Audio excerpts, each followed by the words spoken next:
गुरु चरण सरोज रज निज मन मुकुर सुधारि। वर्णहु रघुबर विमल जस जो दायक फल चार। बोलिए सियावर रामचंद्र की जय। सिय राम मैं सब जग जानी, करऊं प्रणाम जोर जुग पानी। आइए, भगवान शंकर जी के जो दो गण हैं, उनको नारद जी ने जो श्राप दिया, इसके पीछे रहस्य क्या है? हमारे शास्त्रों में जीवन के सत्यों का बड़ा ही सजीव और आंतरिक वर्णन है। शंकर जी के गणों को जो श्राप मिला, वो एक त्रुटि की वजह से मिला, और वो त्रुटि हम रोज नित्य करते हैं। क्या? दूसरों को दर्पण दिखाना। दूसरों को दर्पण दिखाने का अर्थ है दूसरों के दोष देखना, दूसरों की कमियां देखना। और हम कभी स्वयं दर्पण देखने का प्रयास नहीं करते। अपनी आंतरिक दुर्बलताओं पर, अपनी कमियों पर हम कभी विचार नहीं करते। और जीवन की अधिकांश समस्याएं इसलिए हैं कि हमने अपने को नहीं देखा। देखिए, दूसरों को देखना सरल है, लेकिन अपने को देखना कठिन है। दूसरों को देखने के लिए केवल आंख चाहिए, और अपने को देखने के लिए आंख और दर्पण दोनों चाहिए। तो मनुष्य के जीवन में जब तक निर्मल मन और स्थिर विवेक न होगा, तब तक वो स्वयं को नहीं देख सकता। आइए इस कथा के रहस्य पर प्रवेश करें। नारद जी भगवान शंकर के यहाँ गए। उनके मन में अभिमान आ गया कि मैंने काम को जीत लिया, और काम से ही बना शरीर और कोई व्यक्ति काम को जीत ले, असंभव कार्य है। नारद जी को लगा कि सृष्टि में जो आज तक नहीं हुआ मैंने किया।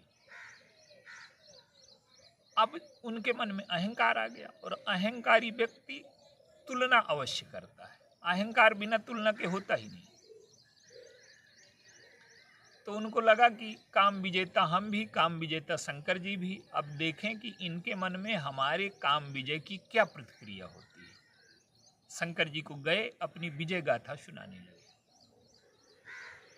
शंकर जी को दया आ गई। उन्होंने मना किया कि ये जैसे आपने सुनाया वैसे वहां न सुनाइएगा वैकुंठ में। लेकिन नारद जी की समझ में नहीं आया। उन्हें लगा कि शंकर जी के अंतःकरण में ईर्ष्या आ गई है, और ये मेरे विजय का प्रचार नहीं चाहते। इनको ये लगता है कि काम विजेता की ख्याति मेरी ही रहे, नारद की न होने पाए। इस आंतरिक दोष से ग्रस्त हो गए नारद। अहंकार तो था ही, ईर्ष्या और आ गई। अब शंकर जी के गण जो हैं, नारद जी के पीछे लगे। शंकर जी ने नहीं कहा। नारद जी में ईर्ष्या है, अहंकार है, और लोभ की वृत्ति से वो पीड़ित है। अब जब वो नारद जी के गण, शंकर जी के गण उनके पीछे लगे, नारद जी विश्व मोहिनी के स्वयंवर में जा रहे हैं। विश्व मोहिनी है भगवान की माया, ये संसार।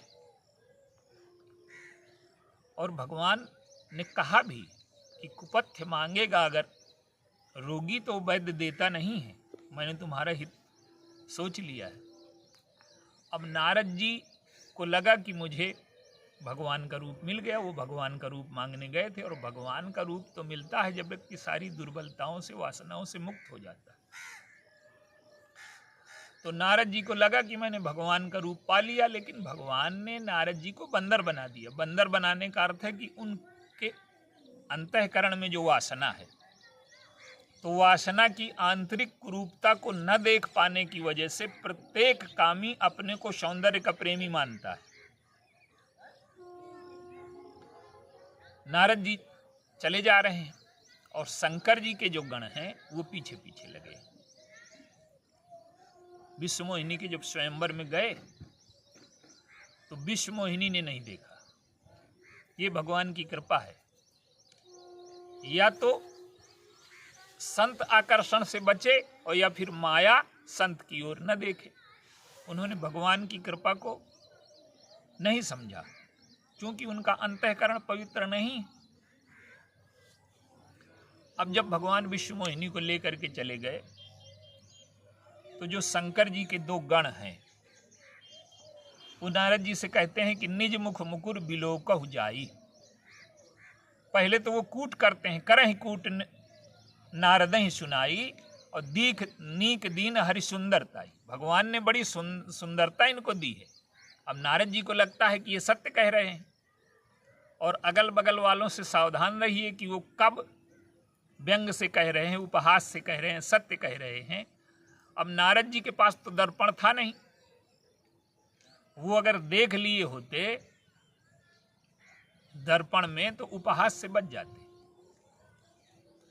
और हम लोगों में से अधिकांश का जीवन ऐसा है कि जो दोष हम में हैं, जो कमियां हम में हैं, वो हमको नहीं दिखाई देती, दूसरों की दिखाई देती। और अगर हमारे जीवन में दर्पण आ जाए, माने हम अपनी कमियां देखने लगें, अपना मूल्य आंकने लगें, जैसे शादी में होता है। प्रत्येक लड़की चाहती है कि हमें सुंदर लड़का मिले, लेकिन अपने रूप को नहीं देखती, अपनी परिस्थिति को नहीं देखती। ऐसे प्रत्येक लड़का चाहता है।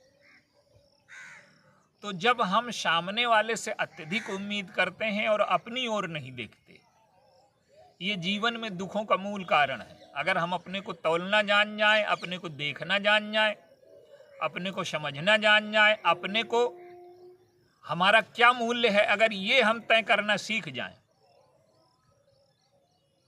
तो हम जीवन में अधिकांश समस्याओं से बच सकते हैं। अब नारद जी गए तो नारद जी ने जल में देखा, बदन दीख मुनि बारी निहारी। जल में देखने का अर्थ है कि उन्होंने चंचल चित्त से आत्मनिरीक्षण किया। और कभी भी चंचल चित्त से आत्मनिरीक्षण नहीं होता। बाद में उन्होंने दर्पण में देखा। तो दर्पण का अर्थ है कि स्थिर विवेक और शुद्ध विवेक और शांत मन, ये जब चीजें हो जाएंगी तब हम अपने को देख पाएंगे।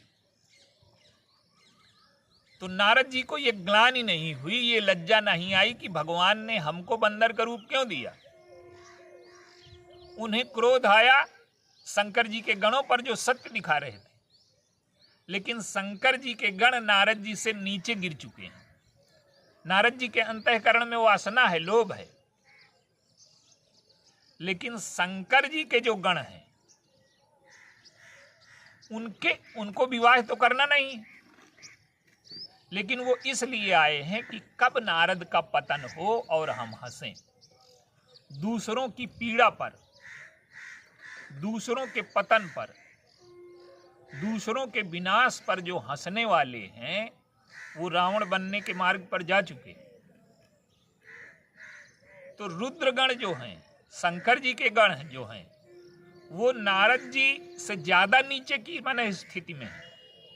नारद जी में तो केवल लोभ है, वासना है। तो दोष दर्शन के दो ही उपयोग होते हैं। वो नारद जी के दोष देख करके अगर उनके जीवन में दूसरी प्रवृत्ति हो, दोष दर्शन के दो उपयोग हैं कि हम दोषों को पहचाने और दोषों के जो दुष्परिणाम होते हैं वो हमारे जीवन में ना आए। तो दोषों का वर्णन गोस्वामी जी ने इसीलिए किया, संग्रह त्याग न बिनु पहचाने। तो हम दोषों को समझें और दोष हमारे जीवन में ना आए और उनके दुष्परिणाम ना आए, उससे बचने के लिए दोषों को समझना जरूरी है। तो दोष दर्शन का एक परिणाम ये है, और दूसरा परिणाम ये है कि जो गुरुजन करते हैं, माता पिता करते हैं, जैसे शंकर जी ने नारद जी को चेतावनी दी, ये उनको अपमानित करने के लिए नहीं है, ये उनको बचाने के लिए। भगवान ने भी जो नारद जी को बंदर का रूप दिया वो नारद जी का उपहास उड़ाने के लिए नहीं, उसको केवल भगवान जानते हैं, शंकर जी के गण जानते हैं, विश्व मोहिनी जानती है। और सब नारद जान सबहीं सिर उनावा, सबने नारद को नारद रूप में देखा। तो नारद जी ने उनको जो श्राप दिया, उनके साथ कोई अन्याय नहीं हुआ। वो रावण तो बन ही चुके हैं, जो दूसरों के बहुत अधिक दोष देखता है और अपने दोष नहीं देखता। रुद्रगणों में कमी क्या है कि रुद्रगणों के पास न आंख है न दर्पण है, और नारद जी के पास बाद में आंख और दर्पण दोनों आ गए। तो ये जो कथा है, ये कथा ये हमें बताती है कि अगर हमें अपने जीवन में दोषों के दुष्परिणाम से बचना है, हमें अपने जीवन में सही दृष्टि पानी है, और सही दृष्टि तभी मिलेगी जब हम आत्मनिरीक्षण करें। हम पूरे जीवन दूसरों को तौलते रहते हैं, अपने को नहीं तौलते, अपने दोष नहीं देखते, दूसरों के दोष देख करके अपने हृदय को कूड़ा घर बना लेते हैं। अशुद्धियों का, दूसरों के दोष देख करके हमारे मन में दोष आया, द्वेष आया, घृणा आई, तो हमारा जीवन नष्ट होता है। तो इसलिए दूसरों के दोष नहीं देखने चाहिए। तो रुद्रगणों की जो प्रवृत्ति है, भगवान शंकर के गणों की जो प्रवृत्ति है, दूसरों का दोष देख करके, दूसरों का पतन देख करके, दूसरों की पीड़ा देख करके उपहास उड़ाने की जो वृत्ति है, ये रावण बनने की यात्रा है। और एक कल्प में रुद्रगण रावण बनते हैं। तो हम ये विचार करें कि हमारे जीवन में ये प्रवृत्ति तो नहीं है, और अगर ये प्रवृत्ति है तो हम रावण बनने की यात्रा पर जा चुके हैं। बोलिए सियावर।